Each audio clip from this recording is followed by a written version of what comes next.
what's up, killers? It is your final girl, Mel. This is my killer podcast, and today we are going to be going to do something so exciting that I wanted to take you guys along with me.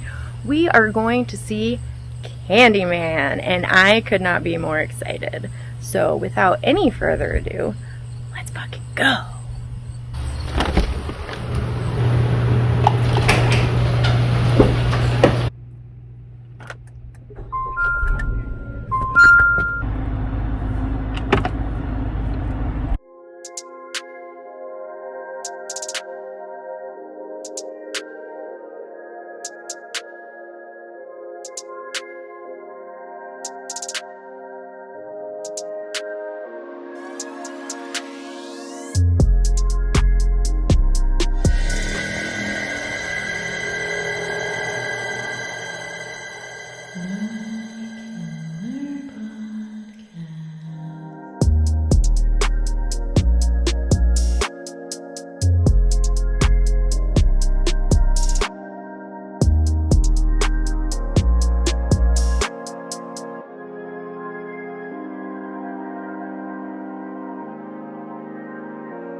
All right, guys.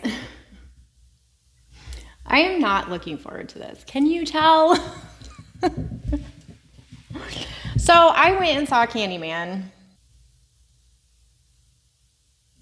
and I was super excited. I absolutely loved and adored the first Candyman. I loved the second Candyman. The third one was okay even. Big fan of the franchise since I was a kid. I had high hopes for this one, and now I'm a little terrified to do the review.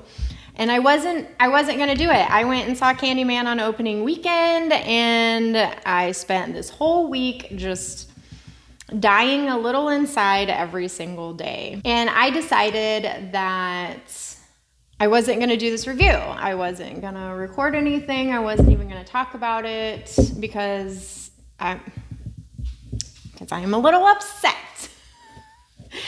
But also because in the social media world, with YouTube, Instagram, any kind of social media platform, creators who are giving negative reviews on this movie specifically are receiving some pretty harsh backlash because of it.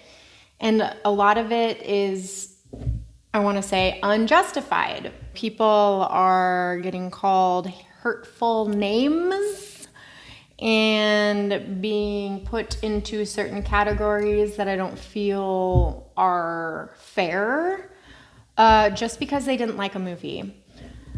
A lot of what we do here on YouTube is we give our opinions about things. So our viewers or our families or communities can see the things that we get and decide for themselves if they want to get them. I'm a blue tuber, so I buy a lot of movies and I talk about them and I show you the packaging so you yourself can decide if you want to go buy it. I also do movie reviews, so if you guys are on the fence about going to the movie theater to spend the $25 to watch a movie, maybe you watch some reviews first and then take it upon yourself to go and watch the movie, or wait until you can stream it at home.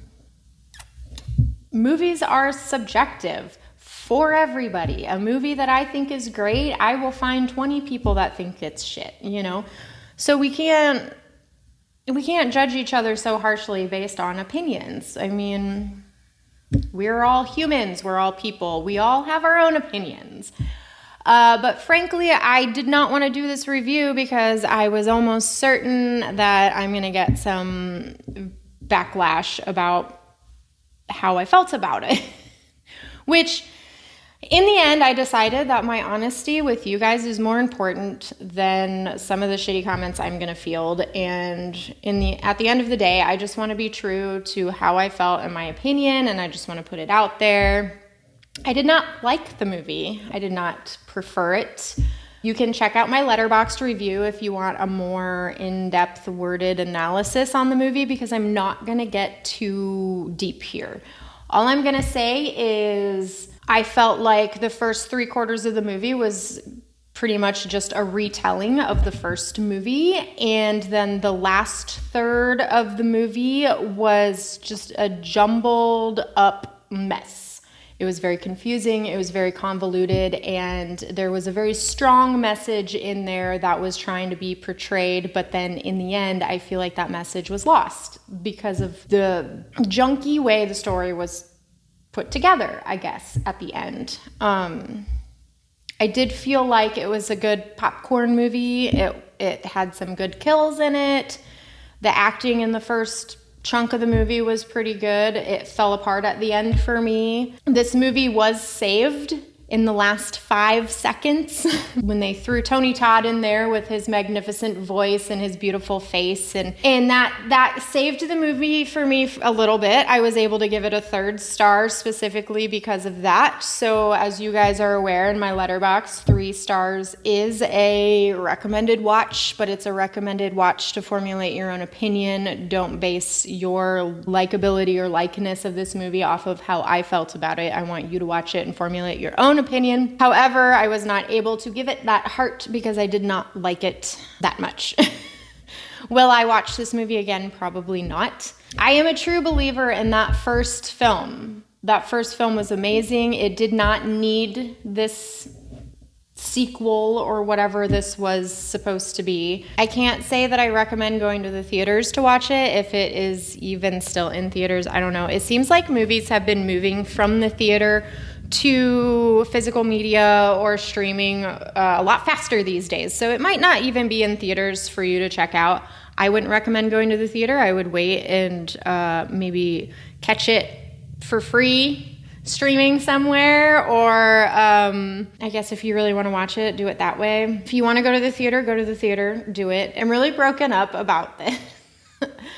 I went into that theater really wanting to love this movie. I didn't really see too much of the trailer. I saw bits and pieces of it here and there. So I didn't have any foresight of what I was going into. So I don't feel like it was ruined for me in the ways of, people over pumping it up and then I was let down because I was expecting too much. I don't think that was the case. I feel like the movie it just wasn't there. It just wasn't there for me. My own opinion, you guys are going to have your own opinion, and that is totally fine.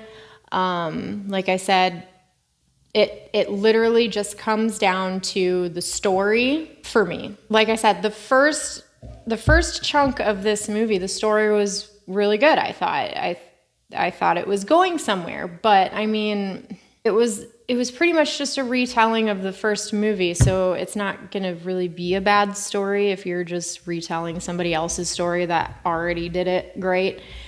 And then it fell apart in the end when they tried to change it up and they tried to make a twist and they tried to do all this stuff. They just tried to do too much and they tried to slam it all in that last act of the movie, and it just didn't work, I don't think. And the acting was fine throughout the entire first chunk of the movie. I didn't mind the acting. I mean, it was what it was. It was fine. It wasn't bugging me. It wasn't taking me out of the movie. But then that last act of the movie, it just all fell apart with the acting as well, and it was just a bummer. And that's all I'm going to say about it. So check out my Letterboxd review on the movie Candyman. I gave it 3 stars, spoiler, and I did not give it a heart. And that 3rd star was really just was given up because of my love for Tony Todd and his immaculate voice. So that's all I'm going to say about this movie. Thank you so much for stopping by and checking out this review. Please hit me in the comments with how you felt about this movie if you saw it. Do you plan on going to see it? Let's have a conversation down there. But let's keep it PG, shall we? Thank you. Anyway, if you want to help support me and my channel, go ahead, hit that like button, hit that subscribe button, and kill that bell for your girl. Share me with your friends. We can all get along and have this horror community together. I love it so much. If you can see, I decided to keep some of my little Halloween decor out here with me for a little bit. I probably will be returning it to the table soon, though. Once again, thank you so much for hanging around, and have a killer day. Peace.